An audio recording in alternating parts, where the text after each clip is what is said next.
Selamat pagi, Bapak Ibu Dewan Juri yang saya hormati.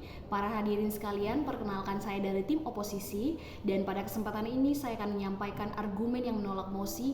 Dewan ini akan mewajibkan kandidat politik untuk lulus tes kompetensi politik agar dapat mencalonkan diri. Mengapa saya sangat menolak mosi ini? Karena sebenarnya dengan adanya tes ini dapat menyempitkan demokrasi di dalam negara kita ini. Maksudnya apa? Jadi ini bisa menciptakan elitisme politik di mana hanya segelintir orang yang memiliki latar belakang pendidikan formal yang cukup baik yang hanya bisa memiliki akses ke kekuasaan.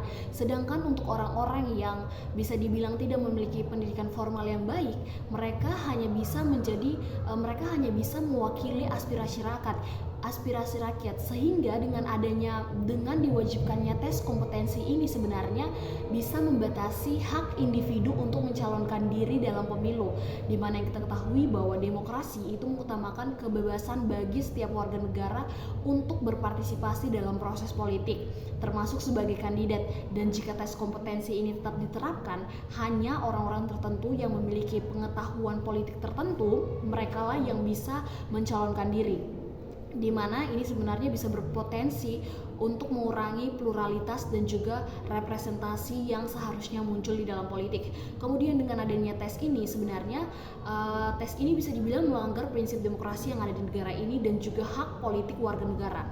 Karena apa? Dalam sistem demokrasi dalam negara ini sebenarnya hak untuk dipilih itu adalah hak konstitusional, di mana hak ini melekat pada setiap warga negara. Dan jika tes ini dibuat sebagai syarat, ini sebenarnya bisa menjadi bentuk pembatasan partisipasi politik sehingga dapat menyingkirkan orang yang sebenarnya berkompeten tetapi gagal dalam format-format tes tertentu. Dan demokrasi ini yang kita ketahui bahwa demokrasi itu dibangun di atas prinsip bahwa setiap warga negara memiliki hak yang sama untuk dipilih dan juga memilih, terlepas dari latar belakang pendidikan, latar belakang pendidikan formal ataupun kemampuan akademik mereka itu. Jadi dengan mewajibkan tes kompetensi politik ini sebenarnya negara secara tidak langsung membatasi hak dipilih yang dijamin oleh konstitusi. Dan jika aturan ini diterapkan, hanya segelintir orang yang memenuhi standar tes yang akan ditentukan yang bisa mencalonkan diri, dimana sebenarnya hal ini sangat-sangat berpotensi besar untuk mempersempit pilihan rakyat dan juga merusak esensi politik di negara ini, merusak esensi demokrasi pula yang seharusnya memberi kebebasan seluas-luasnya kepada masyarakat untuk memilih pemimpin, di mana demokrasi itu seharusnya memberi rakyat kebebasan memilih, bukan membatasi pilihan rakyat sejak awal. Kemudian dengan adanya tes ini sebenarnya berpotensi besar sebagai tingkat penyalahgunaan. Maksudnya apa? Jadi tes ini tuh sebenarnya bisa menjadi alat untuk menyaring lawan politik ataupun menyingkirkan kandidat independen dan juga kandidat-kandidat minoritas yang tidak memiliki akses sumber daya untuk mempersiapkan diri. Jadi ada resiko besar bahwa tes ini akan digunakan untuk menyaring kandidat yang dianggap tidak sejalan dengan penguasa ataupun kepentingan kelompok tertentu. Di mana selain itu kriteria yang dipakai dalam tes ini sebenarnya bisa mengandung kelompok-kelompok tertentu seperti kelompok kelas sosial, kelompok budaya ataupun kelompok ideologi, sehingga itu hanya menguntungkan kandidat dari latar belakang tertentu dan juga mendiskriminasi kandidat-kandidat yang lainnya, sehingga sebenarnya sistem ini berpotensi menjadi alat politik yang pada akhirnya ini bukan sarana murni untuk menjamin kualitas kepemimpinan.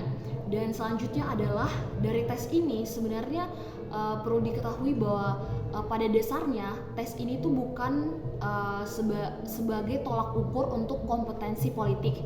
Jadi kompetensi politik itu sebenarnya yang diukur adalah kepemimpinan mereka, integritas mereka, dan juga keberpihakan mereka kepada rakyat yang tidak selalu tercermin dari nilai ujian tertulis atau lisan. Sehingga kalau dilihat sebenarnya banyak pemimpin hebat di dunia ini yang tidak mempunyai latar belakang pendidikan formal yang sangat bagus ataupun memiliki latar belakang akademik yang tinggi, tetapi mereka itu berhasil memimpin dengan baik karena mereka itu memiliki pengalaman, empati, dan juga keberanian. Maka bisa disimpulkan bahwa politik ini sebenarnya bukan sekedar pengetahuan teori tentang pemerintahan ataupun hukum sebuah negara, tetapi sebenarnya ini berbicara juga soal kepemimpinan, empati, komunikasi, bahkan problem solving, di mana mereka berani memecahkan masalah dan juga berani mengambil keputusan yang sulit. Sehingga tes tertulis ataupun tes lisan itu sebenarnya cenderung hanya mengukur pengetahuan formal, bukan kemampuan praktis yang langsung turun di lapangan. Dan yang terakhir adalah tes ini sebenarnya tidak menjamin apakah orang tersebut bisa bebas korupsi atau kinerjanya yang baik. Jadi orang yang lulus tes ini belum tentu menjadi pemimpin yang jujur dan efektif, di mana kompetensi teknis tidak selalu sama dengan moralitas ataupun integritas. Contohnya banyak pejabat ataupun politisi yang memiliki latar belakang pendidikan yang sangat-sangat tinggi dan latar pendidikan yang sangat-sangat luas, sangat-sangat bagus, tapi pada akhirnya mereka itu terlibat dalam suatu korupsi dan mereka pun gagal menepati janji politik. Jadi sebenarnya lulus tes ini bukan jaminan bahwa seseorang akan menjadi pemimpin yang jujur ataupun efektif, karena sejarah sendiri menunjukkan bahwa banyak pejabat ataupun politisi dengan latar belakang pendidikan yang tinggi dan pengetahuan luas, tetapi ujung-ujungnya mereka terlibat dalam kasus korupsi ataupun penyalahgunaan jabatan ataupun penyalahgunaan kekuasaan. Dengan kata lain, tes ini tuh hanya bisa mengukur hanya bisa mengukur pengetahuan, tetapi tidak bisa mengukur apakah orang tersebut mampu, dan juga bertanggung jawab untuk berbuat benar selalu. Dan yang terakhir adalah dengan adanya tes kepemimpinan ini sebenarnya bisa mengurangi kepercayaan rakyat. Karena apa? Karena sistem ini memberikan kesan bahwa rakyat dalam tanda kutip itu tidak mampu untuk menilai sendiri calon yang layak. Padahal inti demokrasi di sini adalah kepercayaan pada penilaian rakyat melalui pemilu. Jadi jika pemimpin yang lulus tes tetap buruk kinerjanya, rakyat akan kehilangan kepercayaan pada mekanisme politik yang ada.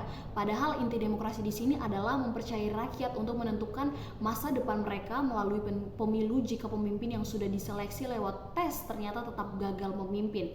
Jadi dari argumen-argumen yang sudah saya paparkan, maka saya mengambil kesimpulan bahwa demokrasi itu akan tercederai dengan adanya tes ini, dan juga potensi politisi tes yang sangat tinggi sehingga mudah digunakan untuk menyingkirkan lawan politik. Sekian dari saya, terima kasih.